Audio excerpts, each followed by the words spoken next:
Мальчики, толкните. Я велосипед поставил, но не то прокол, не то, что не знаю. В общем, последний тянется в этой колонии. Давай. Давайте. Пошли вот сюда.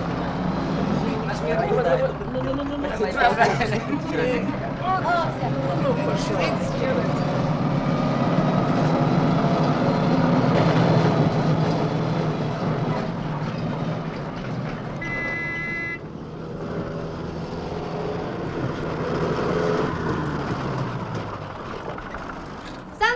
Ну как, привезли? Премию привезли! Сейчас будут давать! Коля! Мужики! Меня, я Сюда премию приволок! Премию приехала! Закругляйся! Премия! Работу! Куда? Я первый. Да тише вы. Комаров. Знаю, что Комаров. Комаров. Где же у нас Комаров? Ага, вот он, Комаров. 30 рублей, расписывайся. Комаров, жена на стреме. Заначку тут отделяй. У кого разница метр 60, тому премию не дают. Получай. Ну, будь здоров, Комаров. Следующий.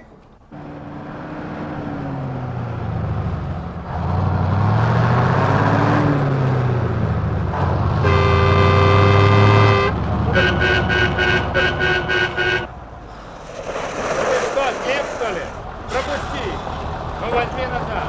Ну куда? Давай обратно. Что если прямо в лоб? Стой, я прошу. Возьми в сторону. Давай обратно. Ну чуть-чуть. Ну подожди. Дай назад. Смурной.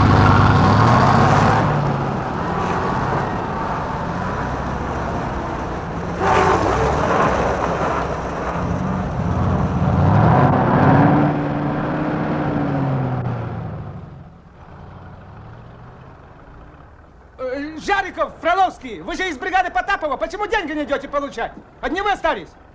А зачем нам деньги? Мы и так богатые. О, остряк! Бегите в бригаду, чтобы летом летели. 5 минут жду и все. А вы не ждите. Мы премию получать не будем. Точно. Всего хорошего, товарищ начальник. Слушайте, я не буду за вами бегать!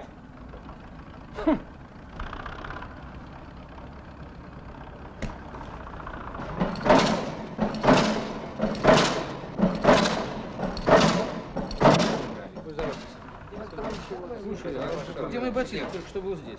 Куда расходитесь? Еще за вами должен бегать. Нельзя сначала деньги получить, а потом переодеваться, как все люди.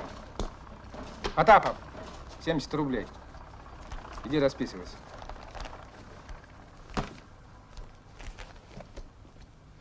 Ты слышишь? Александр Александрович, а мы решили премию не получать. Что-то мужики вы больно богатые стали. А сколько мне там начислили? Да нет, я так, Сан Саныч, из праздного любопытства. А то, знаете, деньги как-то надоели. То клади их в карман, то вынимай из кармана. Ну, парни, доиграетесь. Ей-богу, сдам кассу, потом побегаете. Мы не шутим. Бригада решила отказаться от премии. Может, вы и зарплату получать не будете? Почему? Зарплату получать будем. Ну, спасибо хоть на это. Ну, ладно, в чем дело? Вы не обижайтесь, Александр Александрович. Разъяснения я буду давать на парткоме. Вы что? Я же пока еще у вас прораб. Должен я знать, что у меня творится на участке, или не должен? Пошли, ребята. Так. Значит, это акция направлена против меня. Ну, спасибо, Потап. Уж если я плохо отношусь к вам, тогда не знаю. Да не против вас. А против кого же?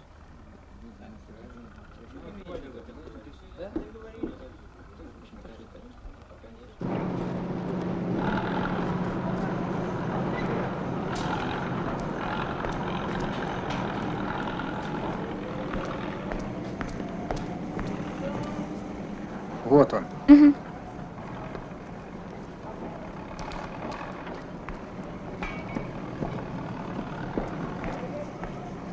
Товарищ Потапов, можно вас на минуточку?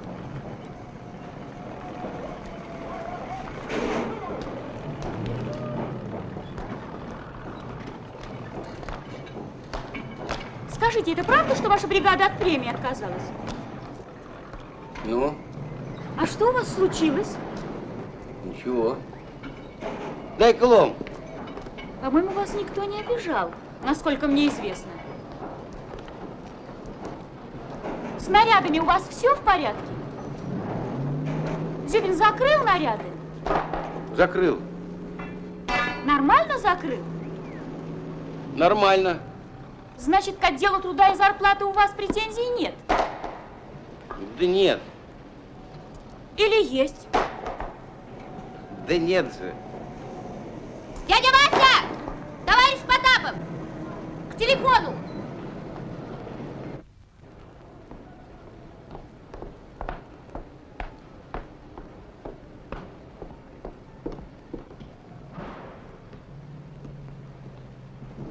Да. Да. Да, правильно вас проинформировали. А что ж плохого? Мы ж не от работы отказываемся, от премии. А вот будет партком, расскажу. Я по уставу партии могу обратиться в любую инстанцию, вплоть до ЦК. Не могу больше с вами разговаривать. Не знаю, когда будет партком. Когда назначат.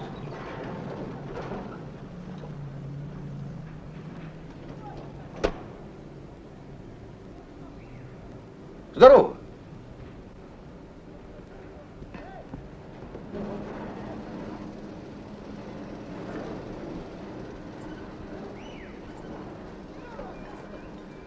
Потапов, Здрасте.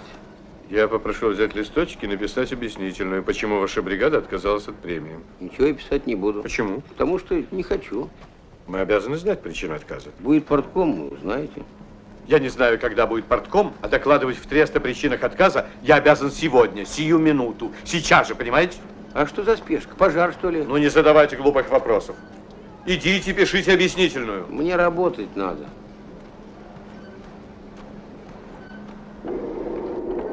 Вася, я не знаю, чего ты добиваешься, а добьешься ты одного. Прижмут заработки и все. Пускай. Чего пускай? Все самые плохие работы будут твои, самые невыгодные. Сделай так культурно, что не пикнешь. Ведь ты же им ничего не докажешь, а они тебе докажут. Вася, сейчас из парткома звонили. Велено явиться сегодня в 3 часа. В 3 часа. Вася, сходи, получи премию. Скажи, что пошутил. Дядя Вася, в трест ходить не надо. Партком будет здесь, в штабе.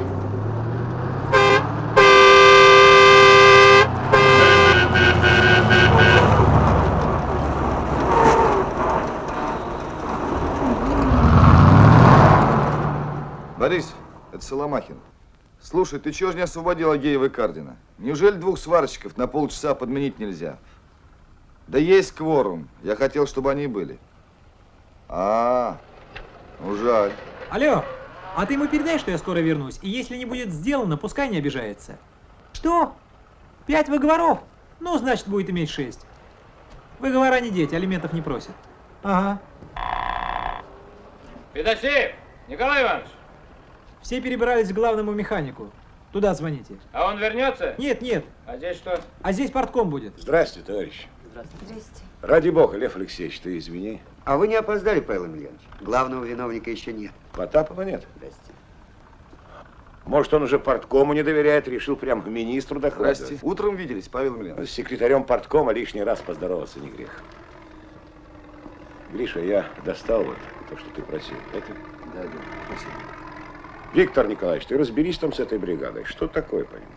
Что там за круговая порука? Сегодня они от премии отказали, завтра еще что-нибудь придумают. А вы, товарищ Зюбин, вы там прораб или кто? Слушай, он сам-то у тебя премию получил? Получил. Ну и зря. У него там черт знает, что происходит, а он премии получает. О, красавица! Ты почему здесь? Лев Алексеевич, она где у нас должна быть? В Польше? В Болгарию, по-моему. В четверг уезжает. Смотри, там не загуляй меня. Мужику-то щей наготовила на 2 недели. Ничего, в столовку походит. Павел Емельянович, вы меня на поликлинику бросили, а там завал тот еще. В общем, я насчет сроков не Ну, ручаюсь. это ты перестань. Сегодня опять звонили, отвечаю, будет. Говорят, не верим. Так я же вам Качнова, лучшую бригаду каменщиков. Да, но я же просил подвести А мне вот тогда, говорят, другое дело, понял? Управляющему не верит, а Качнову верит. Ну хорошо, Наташ, да ничего не затянется. Я говорю тебе, Наташа, можешь спокойно ехать. Я заберу Павлика. Купил. Да нет же, нет, ну говорю тебе нет. Сейчас начинаем. 3:30 я свободен. Алло, Наташ. Кириллыч, да? Поведи сегодня протокол. У нас Александр Михайловна ведет. Шур, давай ты. Ну почему я? Я каждый раз пишу. Ну вот. Здравствуйте. Здравствуйте, Шурочка. А если я тебя попрошу? Ну ладно. Но только ради вас, Павел Емельянович. Я Потапов. Подождать? Этот? Товарищ Потапов, вам во сколько было велено явиться? Так ровно 3.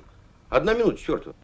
Знаете, Потапов, я 8 лет работаю на производстве и ни разу никуда ни на 1 минуточку не опоздала. Вам понятно? Он исправится, Александр. Вот-вот. Обратите внимание, Павел Емельянович, это у нас всюду. Потом удивляемся, почему дисциплина хромает. Как это так? На заседание партийного комитета человек идет. Садитесь, товарищ Потапов, садитесь. Поближе.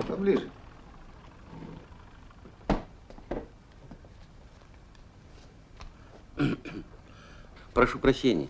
Это Толя Жариков, личный телохранитель и комсорг бригады. Тоже желает поприсутствовать. Ну, если, конечно, можно. Ну как, товарищ? Ну, можно.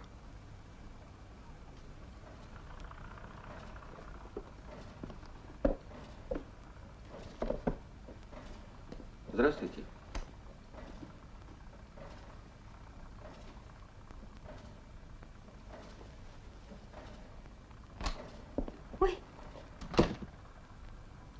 Ну что, товарищ Потапов, давайте рассказывайте, что у вас там в бригаде стряслось.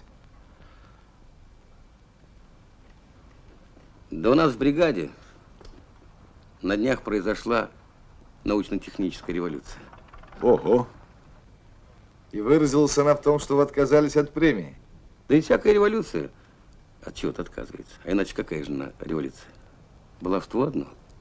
Ну что же вы понимаете, такую важную новость и от нас скрывали. Тактический ход.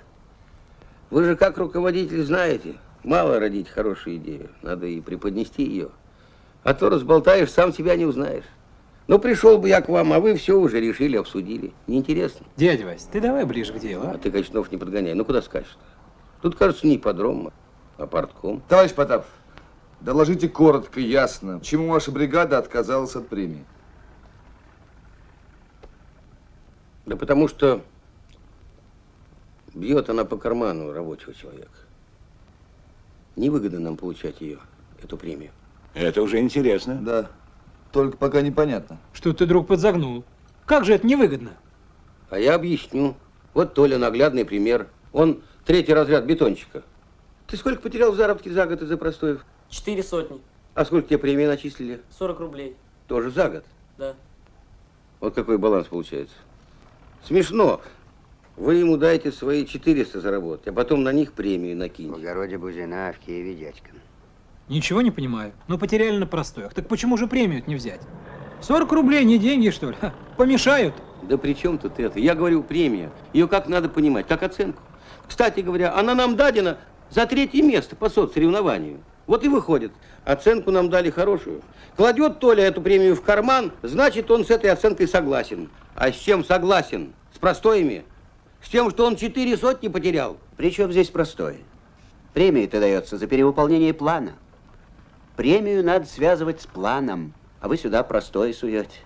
Надо же разбираться немного, все-таки бригадир. Так давайте и разберемся, Борис Петрович.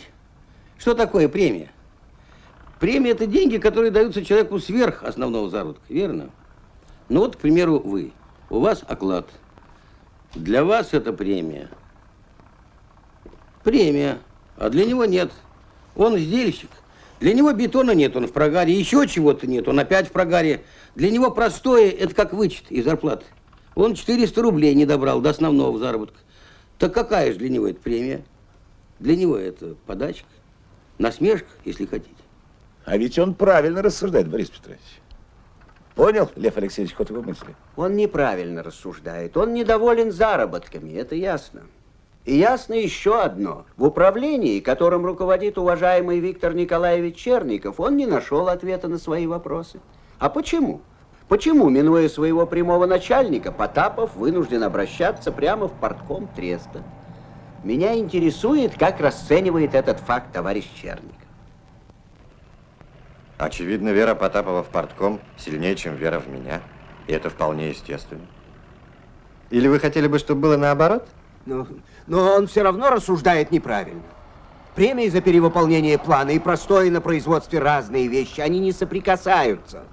Это у вас в плановом отделе не соприкасаются, у него в кармане соприкасаются. Совершенно верно. Товарищ Потапов, у вас сколько человек в бригаде? 17. Я вам скажу, чтобы 17 человек рабочего класса единогласно отказались от премии, от живых денег, это, знаете, о многом говорит. Я имею в виду о многом хорошем. Значит, там есть дружба, есть авторитет бригадира, есть определенный уровень, между прочим, культуры, образования. Поэтому, Виктор Николаевич, и вы, товарищ Зюбин, давайте-ка с такими людьми работать умно. Вы член партии? Да. Я хочу, чтобы вы правильно поняли одну вещь. В стране сейчас ведется огромное строительство, и проблемы очень серьезные. И они не могут решаться так быстро, как нам хотелось бы. И совсем не потому, что кто-то не хочет работать, понимаете. Ну, я могу наказать Черникова, наказать Зюбина. Но ведь я знаю, что многое от них не зависит. Они делают все, что в их силах. Вот начальник планового отдела, Борис Петрович. Трудолюбивый и неутомимый человек, крутится с утра до вечера. Или вот Роман Кириллович, инженер по технике безопасности. Энтузиаст нашей стройки, великолепный общественник. А вон сидит главный диспетчер Григорий Иванович. Гриша, проснись, я о тебе. Мы с ним 14 лет неразлучны, стройка за стройкой. И все знают, что он тоже приходит на работу раньше всех, а уходит позже всех. Я к чему это говорю? Что не все зависит только от нас. Тресту на сегодняшний день недопоставлено материалов по 11 позициям. Вам, конечно, до этого никакого дела нет. Вы приходите на работу и хотите работать в течение полных 8 часов. То есть в течение полных 8 часов зарабатывать. И я попрошу Виктора Николаевича, мы его специально пригласили на портком, сделать все возможное, чтобы простои в этой бригаде сократились до минимума. Я просто прошу тебя, Виктор Николаевич, обрати особое внимание на эту бригаду. Дай им все, что надо. Дай. Вы правильно делаете, что ставите вопрос конкретно и четко. И портком также конкретно и четко вам отвечает. Поручается Виктору Николаевичу Черникову разобраться и принять меры, чтобы простои в бригаде Потапова совершенно прекратились. И все. Так, товарищ Потапов? Да нет, не так. То есть? Конечно, можно одну-две бригады поставить в особые условия. Заработать дать. Но мы не за этим пришли, Павел Емельянович. Мы ж не крохоборы. Нам вообще непонятно, как это при таких огромных простоях, а не по всему тресту, план оказался перевыполненным. Что это за план такой? Ну, я слушаю. Так это я вопрос задал. Товарищ Потапов, я очень не люблю себя чувствовать идиотом. Мне уже за 50. Он же прекрасно знает, почему трест перевыполнил план. Или я ошибаюсь? Ну, допустим. Так знаете или не знаете? Знаю. Что вы знаете? Все знаю. В начале года у нас был один план. Мы его не выполнили. Прошел год. Задним числом нам его скостили, другой дали. Новый мы перевыполнили. 3-е место по соцсоревнованию. Но раз такое дело пошло, надо было, Павел Емельянович, побольше скостить. Мы бы и первые заняли.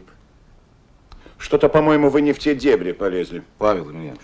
Да нет, Лев Алексеевич, я ему не затыкаю рот, боже сохрани. Я просто начинаю разочаровываться в человеке, а мне бы этого не хотелось. Вам же известно, почему тресту, как вы выразились, план скостили. Известно? Известно. Бумага была отправлена, что трест не выполнил план исключительно по объективным причинам. Цемента не было, труб, леса. Субподрядчики плохо работали. Ну, правильно. Вот теперь вы правильно говорите. Правильно. Но мне бы хотелось сказать неправильно, Павел Емельянович. Не потому мы первый план не выполнили, что у нас труб цемента не было, а потому что на стройке порядка нет. Не было и нету. И никакого места мы не завоевали. И премия эта липовая. Хапнули 37 тысяч, радуемся, какие мы хорошие.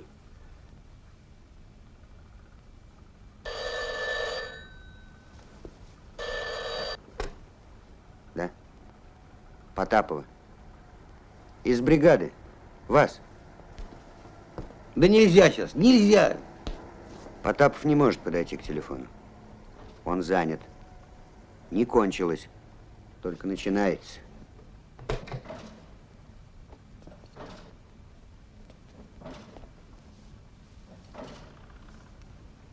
Ну так что ж, товарищ, у кого есть вопрос?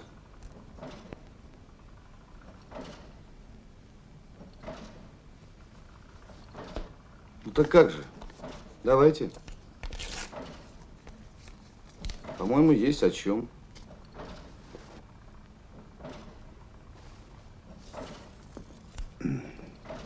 Товарищ Потапов, вы давно на строительстве? 17 лет. Значит, это не первая ваша стройка? 11-я. На тех стройках вы получали премию? Получал. Не отказывались? Не отказывался. Так неужели наша стройка хуже тех, на которых вы работали раньше? Хуже. И для наглядности я могу нарисовать одну неделю нашей работы. Нарисовать? Нарисовать? Ну, нарисуйте. Возьмем хотя бы прошлую неделю. Понедельник. Бригада простояла полсмены без бетона. Вторник. Бригада простояла полсмены без бетона. А почему? Цемент на стройке есть, щебенки, песку навалом, а мы без бетона сидим. Я спрашиваю, почему? Очевидно, потому что мощности бетонного завода еще не соответствуют нашим потребностям. Так вы так и скажите, Потапов. Тебе завтра бетона не будет. Я другим делом займусь. Но ведь мне этого не говорят. Заявки мои принимают, говорят, жди, будет бетон, жди. И так 3 дня. Это что, объективные причины невыполнения плана, Павел Емельянович? Берем четверг. Толя, когда я двери ты искал, четверг или в пятницу? Четверг. Так вот, четверг. Надо было мне 3 двери поставить. Заявку подал, написал все по форме, какие, сколько, куда везти. Звоню, дверей нет, а я звоню. А мы, говорит, не собираемся вам двери искать. Как так? Я заявку подал. Да что заявку? Мы двери не возим. Надо, поезжай сам и ищи свои двери. А что делать? Еду. Есть у меня 2 ПТУшника, взял одного. Павел Емельянович, вы давно на складе были? Ни разу не был. А вы полюбопытствуете, ведь очень интересный склад. Там порядок, как после Куликовской битвы. Полдня мы с этим мальчишкой, с Колькой Шишовым, двери искали. Они там были, и я их нашел. И это тоже объективная причина невыполнения плана. А в пятницу-то вообще обхохочешься. Фундамент мы для компрессорной делали. Постарались, хорошо сделали. 2 недели трудились. Пришел представитель заказчика. Братцы, вы что за фундамент такой сделали? Не то. Я говорю, как не то? Чертеж волоку, тютелька в тютельку. А он говорит, братцы, мы ж вашему тресту давным-давно другой чертеж выдали. Тут импортная машина стоять будет. Фундамент не подойдет. Звоним в техотдел. Был новый чертеж на фундамент для компрессорной. Сейчас поглядим.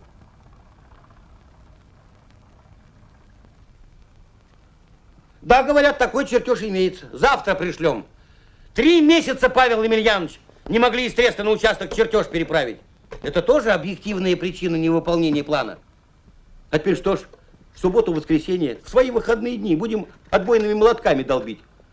Своими собственными руками свой собственный труд уничтожать. Надя, разыщи там Осетрова, пусть свяжется со мной. Я в штабе на парткоме. А убыток какой? Фундамент тысячонку стоит. Кто за него заплатит-то? Вы из своего кармана не выложите, верно? Не скажете бухгалтеру, я плохо руковожу, денег не давайте. Товарищ бригадир, не забывайтесь, думайте все-таки, о чем говорите. Павел Емельянович не капиталист, он за ваш счет не наживается. Ну и что не капиталист?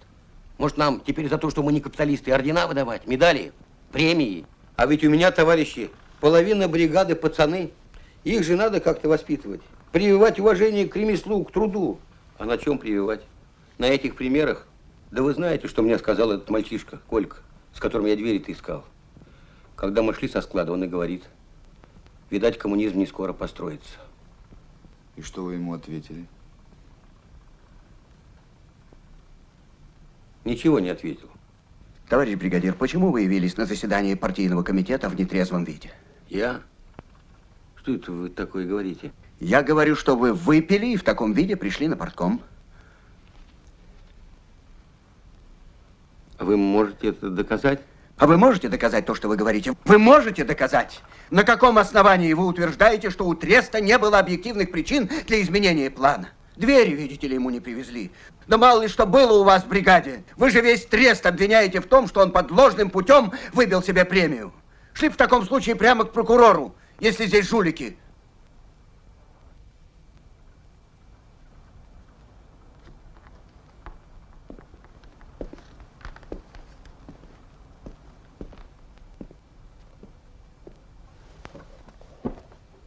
Достать? Сиди тихо. Дядя Вась, да ты хоть знаешь, какой главный недостаток у тебя в бригаде? У тебя в бригаде никудышный бригадир. Да что значит тебе не дали бетона? Я вот тут вышел в ночь, а бетона нет. Так я сел в самосвал и к директору бетонного завода на квартиру. Организовал ему подъемчик в 3 часа ночи, и бетон был. И до сих пор есть. Чтоб я пошел на склад искать двери, извините. Дверей нет, телеграмму в райком партии. Сижу без дела, бригадир Качнов. И будут двери на 100 лет вперед. Ты плохо руководишь бригадой, Потапов. Может, не умеешь? Тогда скажи, найдем замену. Пожалуйста, я могу вам составить подходящего бригадира, Виктор Николаевич. Вот такой парень у меня есть. Огонь. Качнова за пояс заткнет. Я вам серьезно говорю. Товарищи, давайте вернемся к существу. Почему один человек вот так с бухты-барахты может хаять работу целого коллектива? Почему? А все потому, что дисциплины нет. Потапов правильно говорит про простое. Я на 100% с ним согласна. Павел Емельянович, Вы меня извините, я скажу. У меня случай был. 5-е управление кран затребовало. Причем как? Они же орут, они же докладные пишут. Стоим, где кран. Ну, погрузили кран на трейлер, привезли, смонтировали, а работы-то нет. Он им не нужен, оказывается, он им через неделю понадобился. Я сидела всю неделю на верхотуре, дочке носки вязала. Дорогая моя, никто не говорит, что на стройке не бывает простоев. Ну вот вы же не стали из этого случая делать выводов по всему тресту. Не стала. Да вот у нас аналогичный случай был. Завезли мумию для малярки и бумажных... Да подождите вы в конце концов. Борис Петрович, а я вполне понимаю, почему Потапов отказался от премии. И я не вижу здесь никакого желания охаять трест. Потапов остро воспринимает недостатки. Они мешают ему нормально работать. В конце концов, они мешают ему получать удовольствие, радость от собственного труда. И мы, товарищи, должны приветствовать такое беспокойство рядового работника за судьбу предприятия в целом. Конечно, другое дело, способен ли Потапов со своей бригадирской колокольни дать объективную оценку работы всего треста. Каждый видит жизнь со своей горки.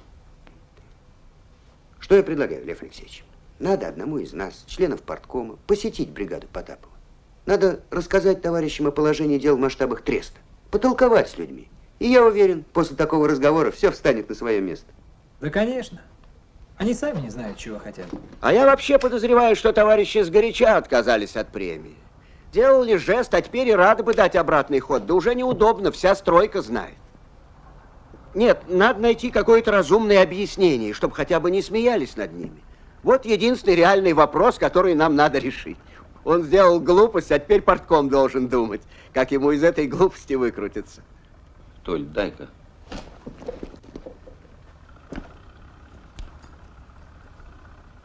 Я знаю. Когда что-то говоришь, надо доказывать. И я знаю, что с 7-го этажа виднее, чем с 3-го. А партийный комитет я уважаю. Я потому явился сюда не с пустыми руками. Вот в этих тетрадях есть расчеты, которые черным по белому доказывают, что первоначальный план наш трест выполнить мог. Что никаких оснований уменьшать план у нас не было. И что премию мы получили незаслуженно, а значит и незаконно.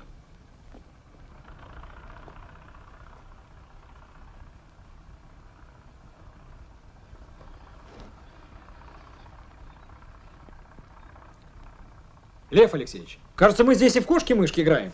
То он 2 дня скрывал, почему от премии отказался, теперь тетрадки под стулом прячет. Тише, тише, тише. Ты что, пришел сюда издеваться над парткомом? Тактикой занимайся у себя в бригаде, а не здесь. Разреши-ка.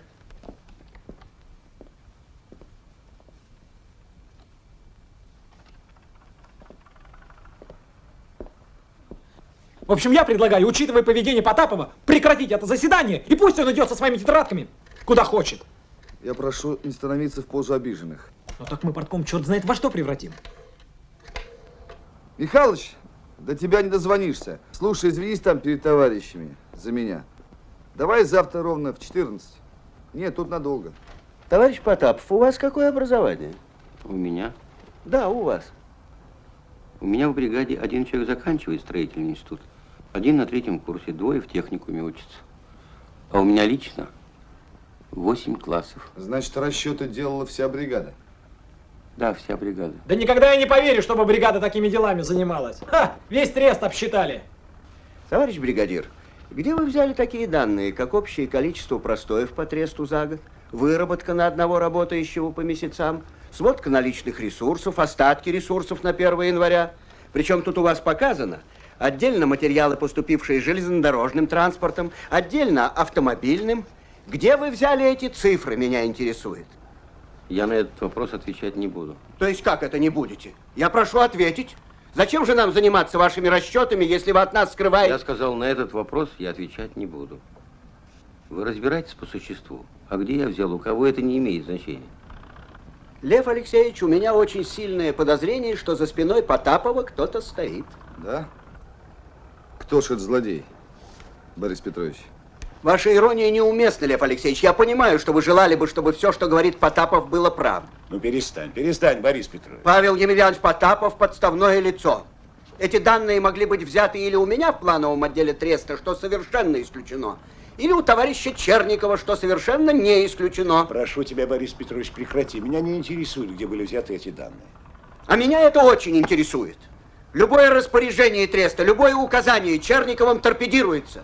Все принимается в штыки, все берется под подозрение. Короче говоря, Лев Алексеевич, очень прошу вас, несмотря на ваши личные симпатии к Черникову, внести в этот вопрос полную ясность. Я хочу знать, кто дал Потапову цифры. Товарищ Потапов, я вас очень прошу объяснить партийному комитету, где вы взяли цифры, которые так интересуют Бориса Петровича. Я этого сделать не могу. Понимаете? Не могу. Виктор Николаевич, может, вы нам что-нибудь скажете? А вы напрасно молчите, Виктор Николаевич. То, что я здесь сказал, опровергнуть невозможно. Зачем же вы требуете от меня каких-то слов, если опровергнуть невозможно? Значит, вы согласны? Ваша работа.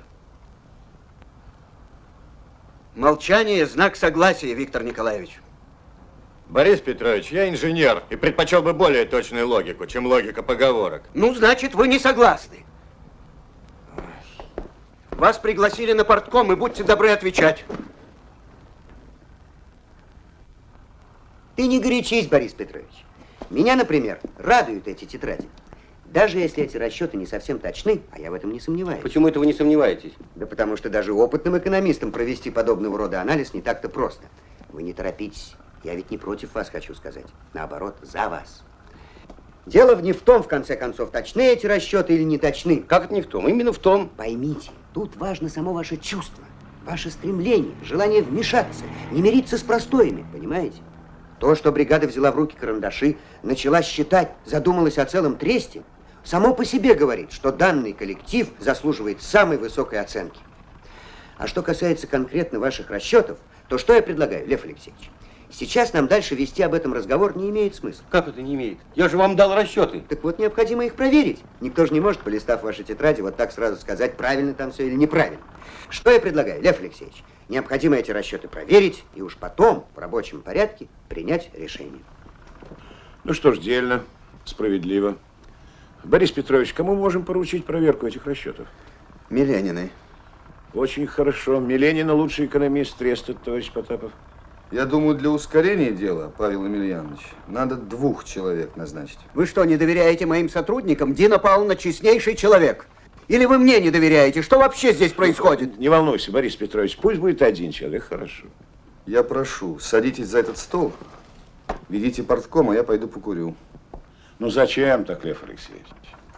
Ты же умница, прекрасный парень, но в данном случае ты просто формалист. У меня есть предложение назначить срок 2 недели. Ты не возражаешь, Лев Алексеевич? Не возражаю. Угу. Так, давайте еще раз уточним позиции. Значит, вы ставите вопрос о том, что Тресту необоснованно был скорректирован план. Так? Так. Доказательством чему являются ваши тетрадки, так? Так. Теперь мы вашему анализу делаем свой анализ, и через 2 недели вам докладываем, товарищ Потапов. Так? Так. Все. У кого есть еще вопросы? Пожелания? Предложения? Товарищ Лев Алексеевич, у меня к вам просьба. Какая просьба? Я прошу вас, задержитесь на 10 минут. Я сейчас приведу человека, который давал нам цифры.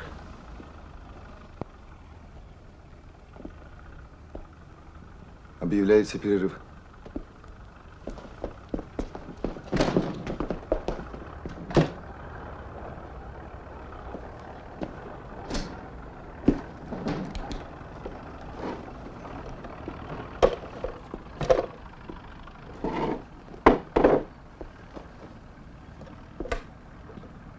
Володя! Уезжай! Сам доберусь. Уезжай. Детсад? Это кто говорит? Зинаида Михайловна, здравствуйте, это Любаев, отец Павлика. Зинаида Михайловна, тут так получилось, что никто из нас не может за Павликом приехать, но я обязательно кого-нибудь пришлю. И если произойдет задержка, Займите его пластилином. Он любит с ним возиться. Лев Алексеевич, я не понимаю, что происходит. В каком смысле? А в том смысле, я хотел бы знать, чего ты добиваешься. Ты как-то странно и непонятно для меня ведешь сегодня портком. Решил поднять большой шум вокруг этой истории. А вы бы хотели, чтобы шума не было? Дорогой мой, я хотел бы, чтобы у нас с тобой по любому вопросу было одно мнение, а не два. У меня окончательного мнения пока еще нет. Я хочу разобраться. Но разбираться нужно тоже с умом.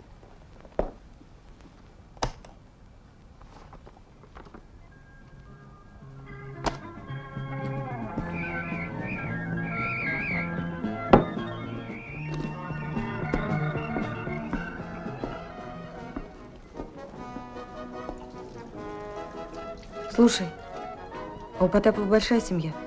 Нормальная. Жена у него маляр. Дочка все время болеет. Жена устроилась в детском садике, нянечкой. Конечно, в зарплате они потеряли, но зато надежнее. Да и Танька там же. Какая Танька? Ну, вторая дочка, а может, первая. Они близнецы. Да и мать у него одна, далеко. Может, пирожков принести?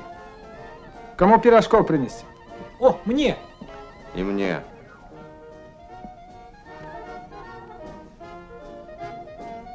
Пару. Мне возьми один. Здорово. Привет. Твоя беда в том, что ты пока не чувствуешь себя внутри коллектива. Я чувствую себя секретарем парткома, ни больше, ни меньше. А вам бы хотелось, чтобы партком находился на правах одного из отделов треста. Да побойся Бога, неужели ты в самом деле думаешь, что я решил подмять под себя партком? Да я же ни одной планерки, ни одного совещания не начинаю, пока ты не сядешь рядом. Я же ни одного решения не принимаю, не согласовав это с парткомом, лично с тобой. А Черников? А что Черников? Нельзя его сейчас главным. Я сам хотел, но нельзя. Витя Черников умудрился восстановить против себя все управление трестом. Если его назначить сейчас главным, ты знаешь, что будет? Бой быков, коррида. А мне в этом пусковом году нужен трест единый, как кулак. Ну, правильно. Вы любите советовать со мной по пустякам, второстепенным вопросам. А как дело касается вещей принципиальных?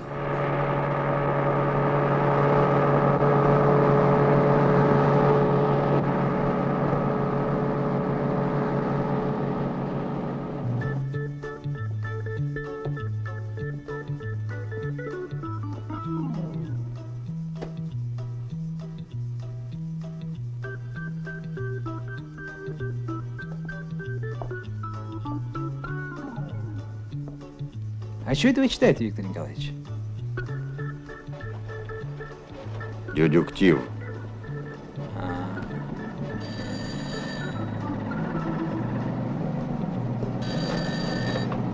Да!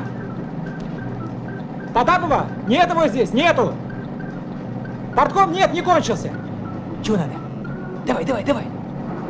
Бригадир-то ваш? Жару дали вашему бригадиру.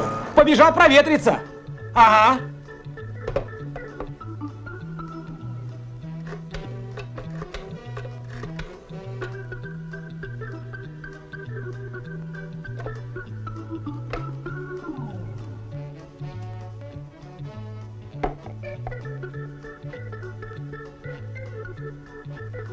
Раиса Викторовна, это Роман Кириллович. Раечка, будьте добры, большая просьба. Если вам не трудно, сходите в 75-ю квартиру, да, к соседке. Лидия Владимировна ее зовут. Она пойдет в детский сад за дочкой и пусть возьмет Павлика. Ой, спасибо большое. Раечка, и только обязательно ей скажите, Павлик после ветрянки, ему нельзя ничего соленого. Спасибо, большое спасибо. Здравствуйте. О, здравствуйте. Здравствуйте, Дина Павловна. Борис Петрович, Миленина. Дина Павловна, вам уже передали? Очень хорошо, что вы пришли. Заходите. Понимаете, нашлись тут экономисты. Заходите. Добрый день, Дина Павловна. Однако вы быстро. Ну, проходите, садитесь. Борис Петрович, объясните Дине Павловне задание. Садитесь.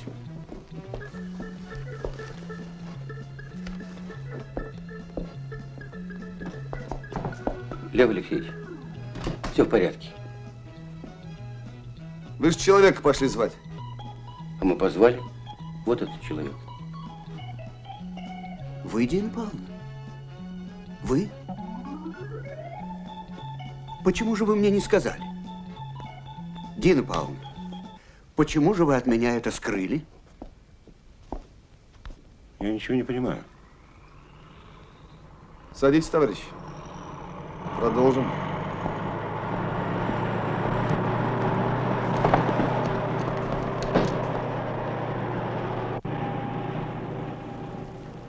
Ну что ж, товарищи, давайте разберемся. Так ваше участие в этих расчетах в чем, собственно, заключается? Ну, сама идея и сам принцип такого анализа принадлежит бригаде. Принцип довольно оригинальный. Они начали копать снизу, с простоев, и все расчеты делали они. Конечно, я им во многом помогала. Кое-какими коэффициентами дала им необходимые цифры, а в конце я все расчеты проверила. А почему, простите, именно к вам обратились? Я по совместительству преподаю математику на подготовительных курсах, а туда приходят ребята из этой бригады. Понятно. Вот Толя Жариков, Валера Фроловский.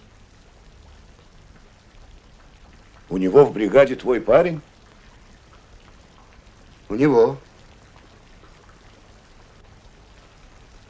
У тебя? У меня. И что, тоже от премии отказался?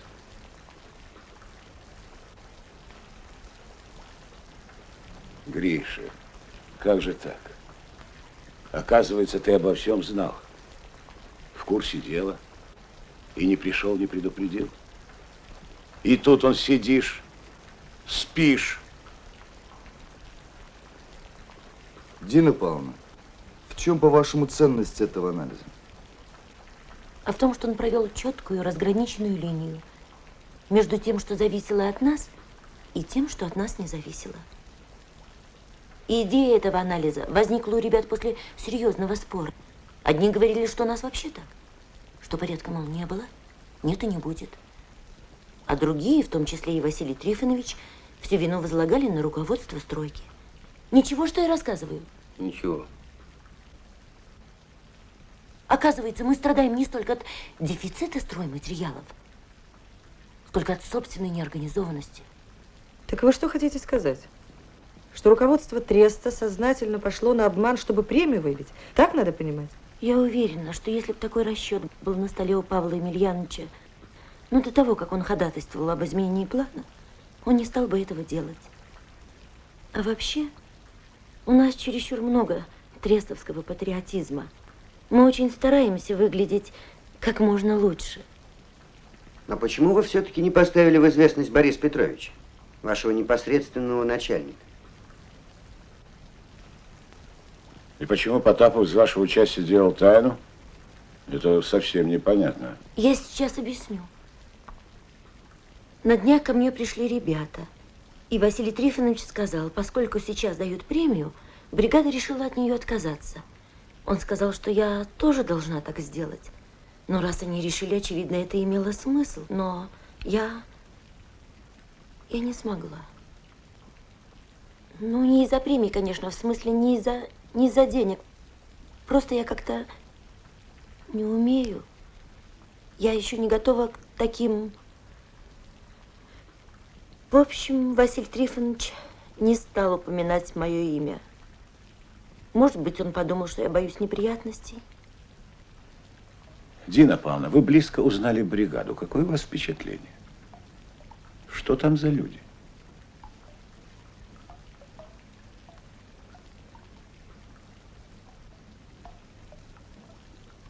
Ребята, по-моему, толковые, искренние, честные. Они во всем хотят разобраться, все понять. Видите ли, я жила здесь на стройке довольно одиноко. А теперь у меня есть друзья. Недавно на охоту меня взяли. Я первый раз в жизни стреляла в утку. Целилась в утку, а попала в трест. В утку я не попала.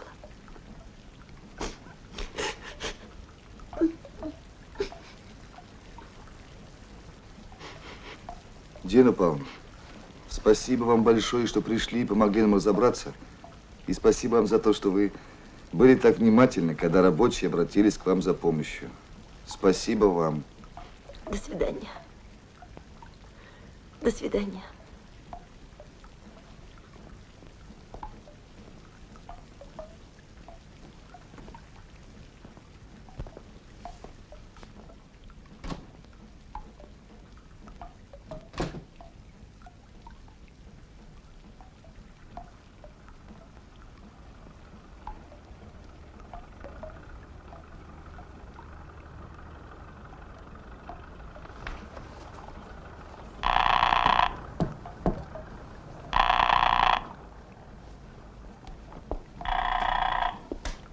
Павел Емельянович, это Сетров. Что там такое?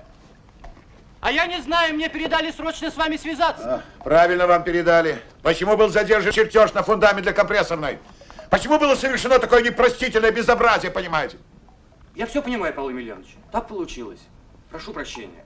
Так вот, чтобы вы еще лучше понимали, в субботу соберете весь свой отдел и в полном составе к 8 утра явитесь на компрессорную в распоряжение бригадира Потапова. Он вручит вам отбойные молотки, и вы будете долбить свой теперь уже никому не нужный фундамент. Вам ясно? Ясно. Имейте в виду, я сам прибуду на компрессорную и буду смотреть, как вы его долбите.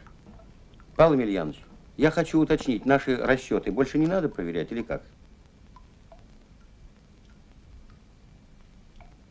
Выходит, не надо. Тогда я хочу от имени бригады внести предложение. Можно? Пожалуйста.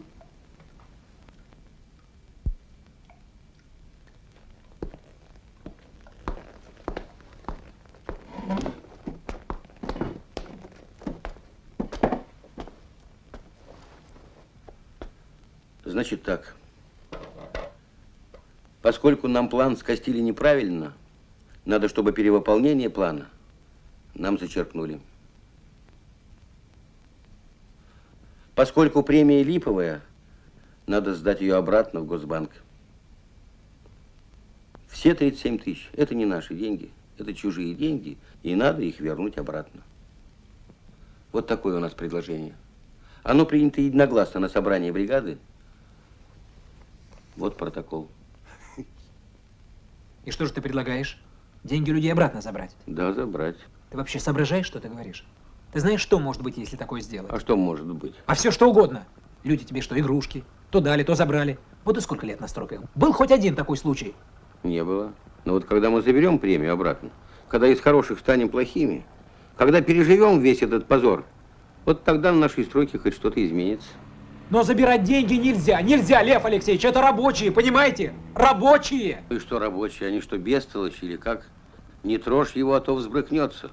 Не надо Качнов пугать рабочими. Я не пугало, и ты не пугало. Давайте, соберем всех. А я объясню, почему эта премия ни рабочему лично, ни государству лично невыгодна. Так что, Лев Алексеевич, я предложение внес. Прошу вас решить, принимается оно или не принимается.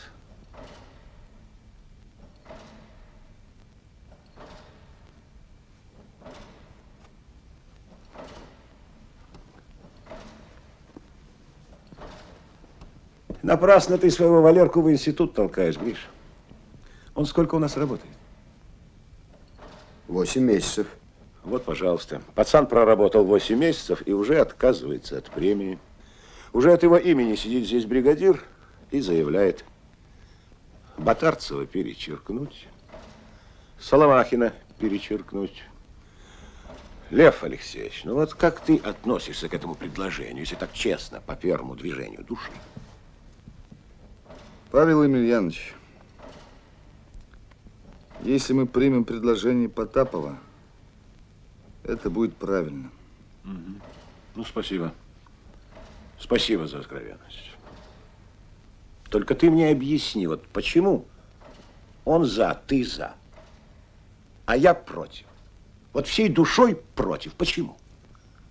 Почему ты такой свободный человек, а я это в цепях, веригах? Почему? Я тоже хочу, вот так как этот Потапов, встать и сказать, у меня есть предложение, а я не могу. Почему этот комсомольский лидер может, а я не могу? Колька Шишов может, а я не могу. Почему? Павел Емельянович, давайте послушаем членов парткома. Вы знаете, что я за, я знаю, что вы против. Пусть теперь каждый выступит и четко выскажет свое отношение к предложению Потапова. Послушаем других, товарищи.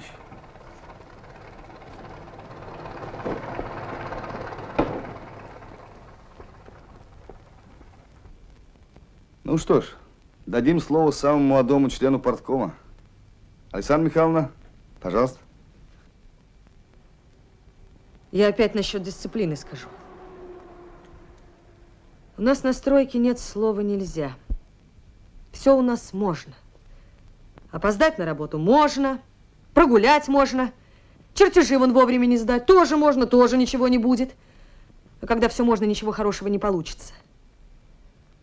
Я что хочу сказать, Павел Емельянович. Я вот крановщица, у меня кран ходит по рельсам от и до. И высота у него определенная. Вот, по-моему, в Тресте по всем вопросам должны быть рельсы. О, улыбается. Дисциплины, рельсы, свободы нет. А ты думай свободно, куда эти рельсы проложить и какие.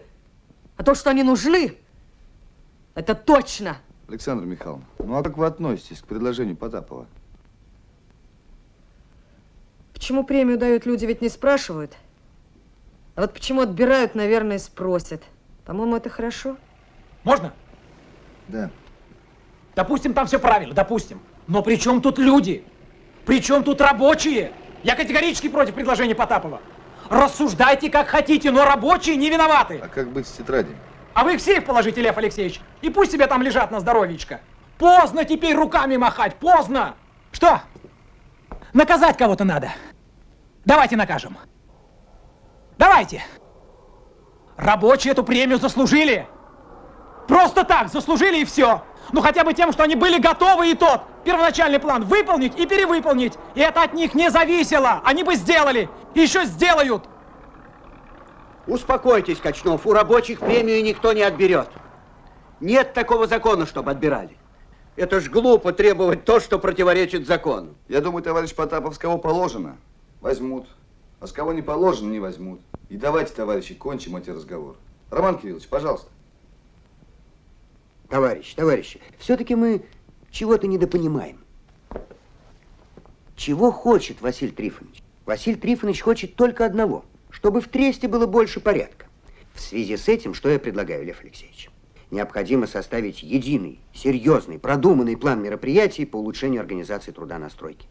Предварительно составить анкеты, раздать их бригадирам, мастерам, рабочим, послать в конце концов делегации на другие стройки. Этих планов навалом. Оргтех мероприятий, мероприятий по улучшению качества, мероприятий по улучшению количества, а толку никакого.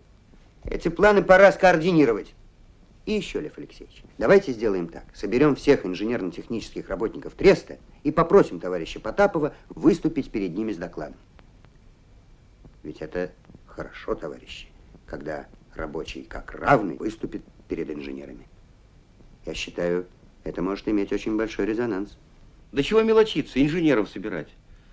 Давайте лучше министров соберем, начальников главков, ученых, а я как встану перед ними, как равный. И по телевидению покажем, на весь Союз, прогремим. Александра Михайловна в это время будет дочке вязать носочки в кабине башенного крана. Уважаемый Василий Трифонович, насколько я понимаю, внес свое предложение только для того, чтобы заострить вопрос. И в этом случае я его предложение приветствую. Если же он действительно хочет, чтобы Тресту корректировали планы и прочее, тогда, извините, мне непонятен исток его действий. Короче говоря, вы за или против? В таком случае против, категорически. Разрешите мне? Пожалуйста. Я уверен, что мы должны быть честными.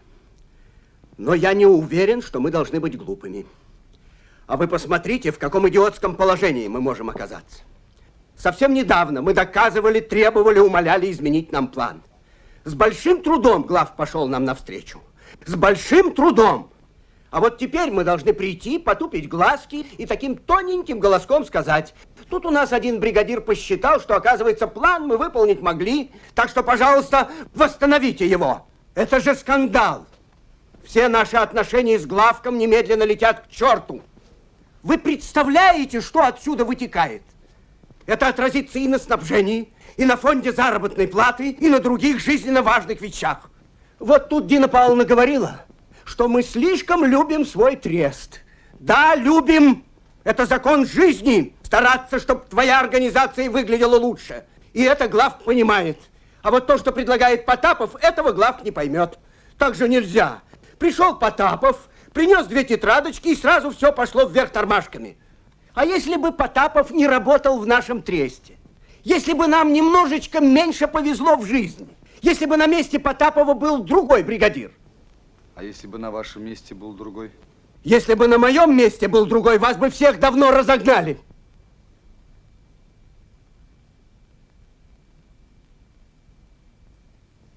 Можно мне?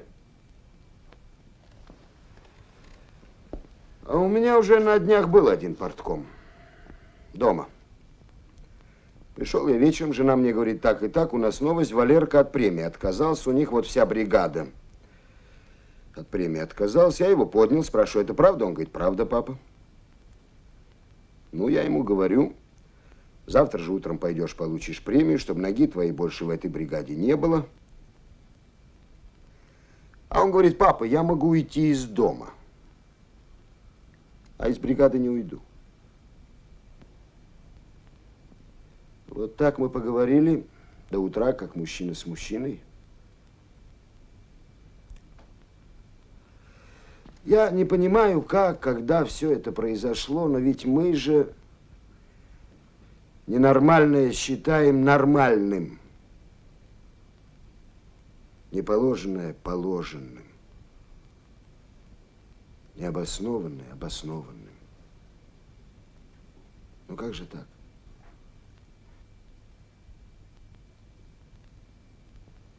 Вот Валерка мне вчера говорит, ты, говорит, что? Завтра выступишь против нашей бригады? Я говорю: почему ты так думаешь? Ну как почему? Ведь явно Павлу Емельяновичу не понравится наш поступок, а ты ведь никогда в жизни не пойдешь против Павла Емельяновича. Это он мне говорит. Я могу, говорит, тебе совет дать. Ты завтра не ходи на портком. Скажи, что ты заболел.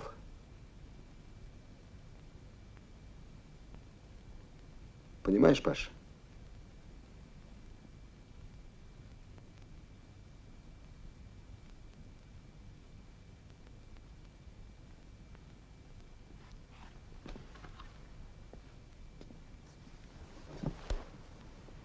Прости меня, Паша, но я за предложение Потапова. Товарищ Зюбин, вы не будете говорить? Буду. Тут Павел Емельянович упрекнул меня премией. Дескать, я не заслужил. Так вот, Павел Емельянович, завтра утром я свою премию сдам обратно в кассу. Можете меня снимать. Я пойду работать в бригаду Потапова простым бетонщиком. Вы, наверное, не знаете, Павел Емельянович, что значит на нашей стройке работать прорабом? Так вот, я объясню вам. Это значит, Павел Емельянович с утра до ночи бегать, высунув язык, как собака. Я здесь первого колышкой, просто не помню ни единого дня нормального, спокойного. Да, я еще хочу сказать Кочнову. Далеко тебе, Кочнов, до Потапова, ох, как далеко. Ты же за себя только. Да, за горло хватать, это твой метод. Но скоро такие бригадиры, как ты, уйдут. Не улыбайся. В передовиках ведь ходишь ты потому, что на стройке порядка нет и вообще. Все. Виктор Николаевич, пожалуйста. Как я понимаю, если предложение Потапова будет принято, Павла Емельяновича снимут с работы. Я от всей души приветствую это предложение. Да вы карьерист, вы бы всех тут уволили, одного бы себя оставили. Это вы виноваты, что партком принимает такой оборот. Лично вы. Поторопились, я за. Вы что думаете, если вы свою точку зрения как секретарь парткома высказали первым, вас все поддержат? Продолжайте, Виктор Николаевич. Мне больше сказать нечего.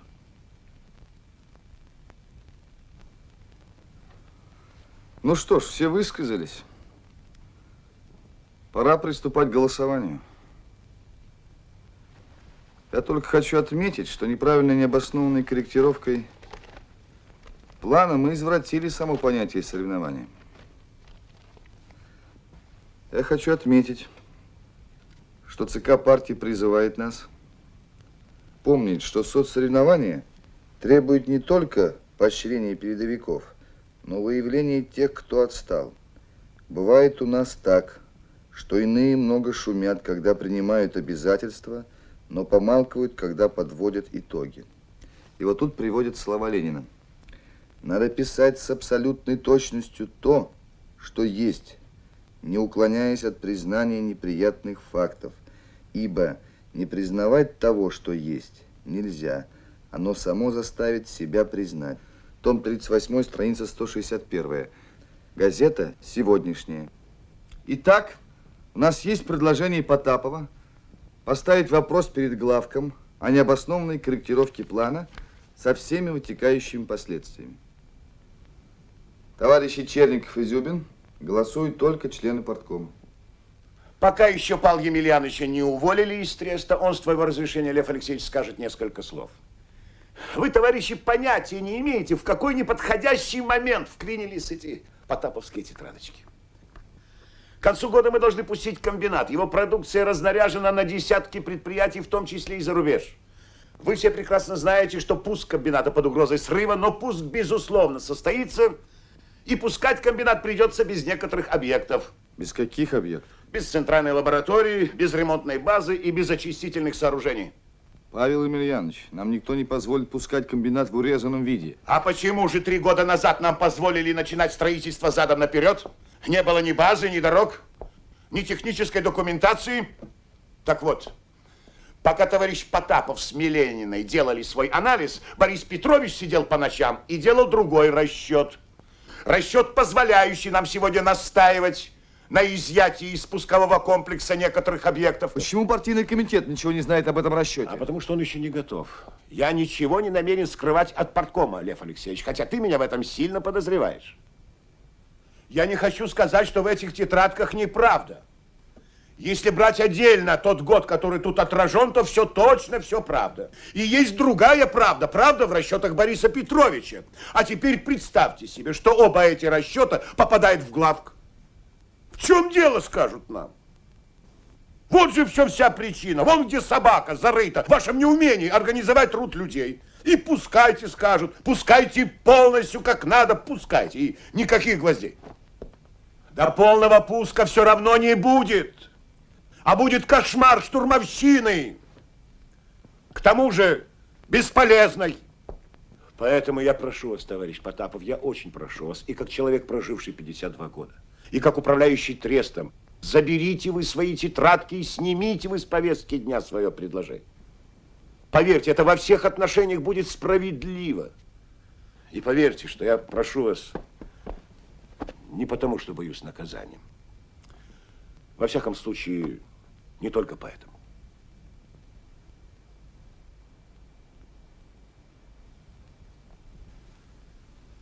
Зачем же ты начал, Павел Емельянович? Что зачем я начал? Стройку зачем начал? Вы думаете, если я управляющий, то уже все могу? Почему же не сопротивлялись? Чему я должен был сопротивляться? Чтобы не начинать в таких условиях. Ну, сопротивлялся.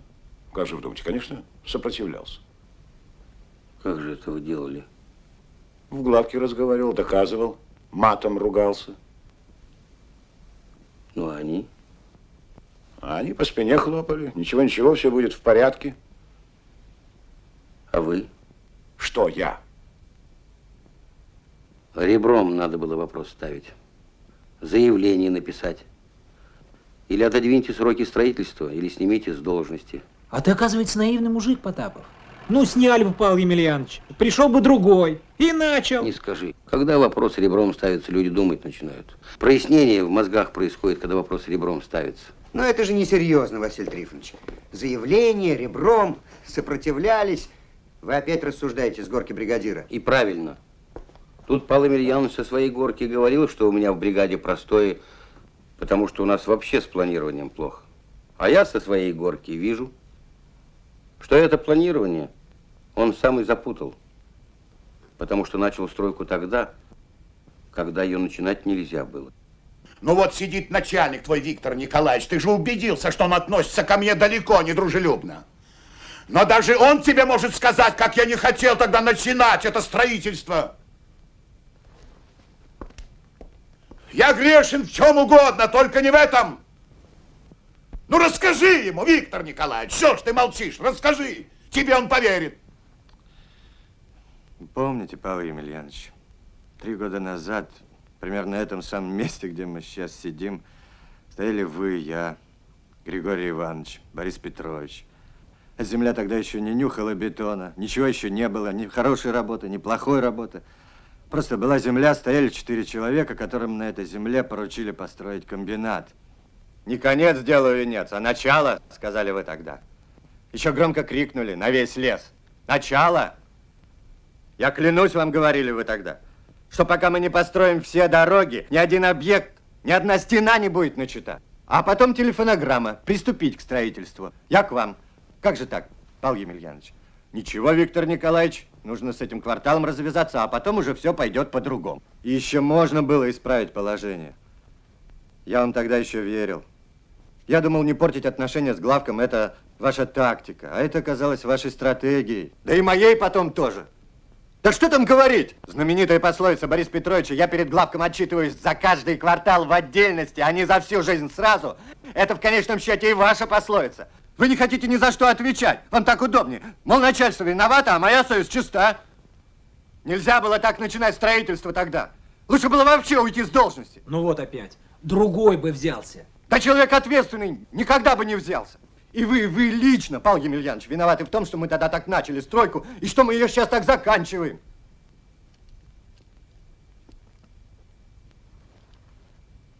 Ну что ж, все высказались, пора что-то решать. И последнее, что я хочу добавить, пробивая идею усеченного пуска, мы тем самым заставляем директора будущего комбината начать так же, как начали мы. У него ведь тоже не будет одного, другого, третьего. Идет партком. Он тоже будет руки разводить, объективные причины. В общем, цепная реакция. А ведь объективные причины не с неба падают. Они рождаются нашим непрофессионализмом, нашей безответственностью. Да? Что такое? Я же сказал, идет партком. Что? Да. Так. Хорошо. Товарищи, есть небольшое сообщение. Звонили из бухгалтерии. Вот только сейчас бригада Потапова, Василий Трифонович, получила премию.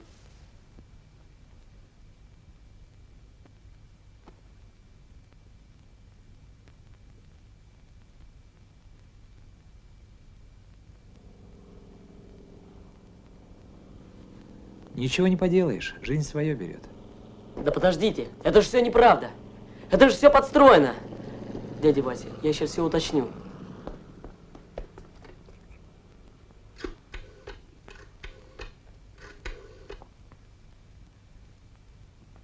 Алло, бухгалтерия 33-го управления? Из парткома говорят. Насчет бригады Потапова. Откуда известно, что они премию получили? Фамилию зачитайте.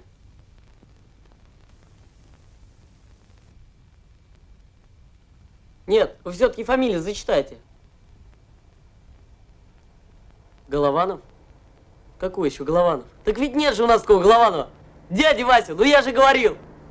Вот дают, они же ведомости перепутали. Нет. Лучше я вам буду называть фамилии, а вы смотрите, получили или нет. Шипов. Шипов Николай. Не получил. Колька Шипов не получил. А Фроловский Валерий? Тоже не получил. А говорили все. Матвеев Егор. Нет, вы хорошо проверьте. И подпись его стоит. Ну ладно. Самохвалов смотрите. Никитенко. Корольков Иван Иванович. Тоже получил. Курочкин. И что, все? Это все, кто получили? Спасибо вам. Всего 7 человек получили. А говорили, что все.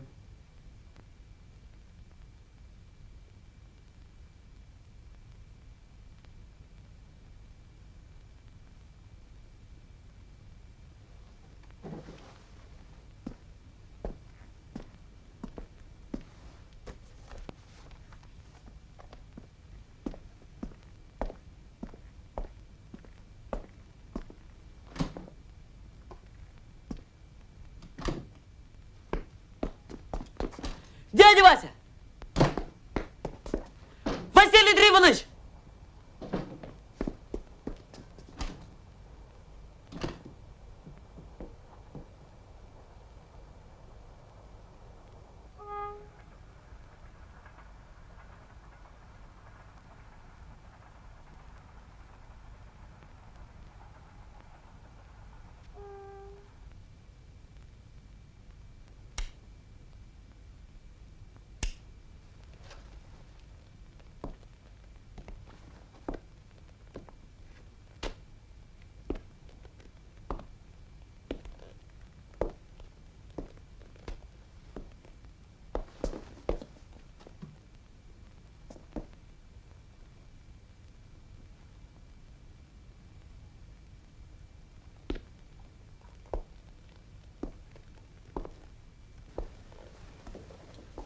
Ну что ж, товарищи, пора расходиться. Хватит. Да, все так прекрасно кончилось. Все, Лев Алексеевич? Между прочим, заседание партийного комитета я не закрывал. Задержитесь, товарищ. Я считаю, от того, что часть бригады получила премию, для нас с вами ничего не изменилось. Я считаю, если мы сейчас не примем предложение Потапова, нас, как партком, нужно гнать отсюда к чертовой матери. Мы все умеем и любим подниматься на трибуны и говорить красивые слова о рабочем классе. Он у нас грамотный, и современный, и умный, и культурный. Настоящий хозяин стройки. А когда он пришел сюда, этот хозяин, к нам, когда он выложил нам все, что наболело, мы его не узнали. Сначала мы решили, что он рвач. Было. Потом подумали, что он подставное лицо. Потом сказали: ты парень хорош, только, пожалуйста, забери назад свои тетрадочки, они нам мешают. А вы знаете, Борис Петрович, почему эти 7 человек получили сейчас премию? Потому что они не верят. Они не верят, что Потапов чего-нибудь добьется. Что можно хоть что-нибудь изменить на этой стройке. Так неужели мы сейчас подтвердим это? Во имя чего мы должны так поступить? Во имя чего мы должны погубить в людях самое главное? Веру в то, что ты не пешка. Что можешь что-то изменить в жизни. Переиначить. Сделать лучше. Партком продолжается.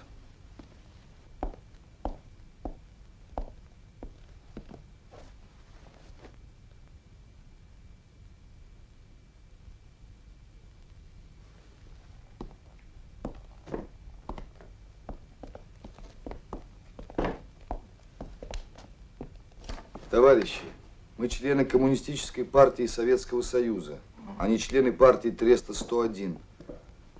Такой партии нет. Я ставлю на голосование предложение Потапова. Кто за, прошу поднять руки.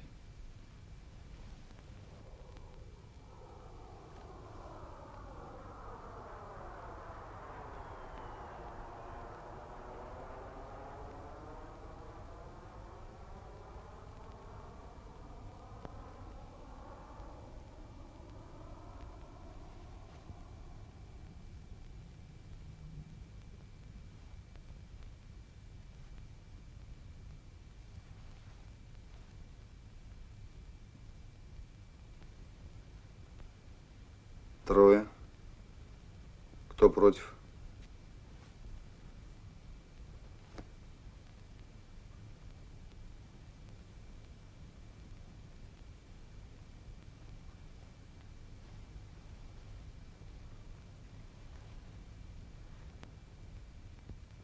Тоже трое. А вы, Павел Емельянович, воздержались? Нет, а чего же, я за.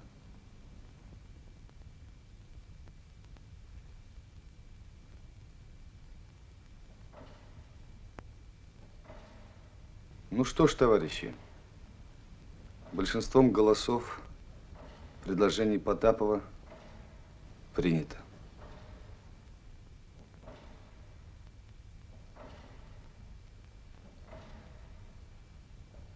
Наше внеочередное, но очень важное заседание считаю закрытым.